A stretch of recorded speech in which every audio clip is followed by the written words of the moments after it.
Hi, my name is Natalie Chavez, and I'm going to be taking you through the creation of our spur rack assembly. So for the spur rack assembly, we are using one of the 1-inch spur racks, one of the 1.25-inch spur racks, the gear, and the knob.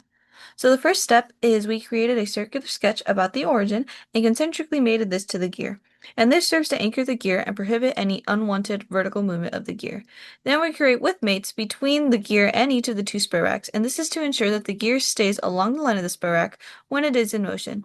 To create the rack and pinion movement, we used a rack and pinion mate. We made a circle on the gear which represents the pitch diameter with a straight line on the bottom of each of the spur racks in order to get the movement that we want. And before completing your mate, you also want to be sure that the teeth of the gear are lined up with the spur rack. That way they can move along the spur rack properly. Then finally, to attach the knob, you want to concentrically mate the shaft of the knob with the inner hole of the gear, and then you should coincidentally mate the face of the shaft of the knob with the outer face of the gear. Then finally, to ensure the knob and the gear move as one, you coincidentally mate the front planes of both parts. Then this final mate just mates one of the planes of the gear to the origin again to prevent any unwanted movement.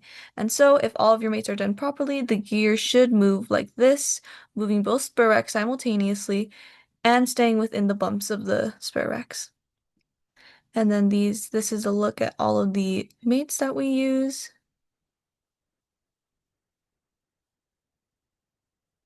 Yes, thank you for watching.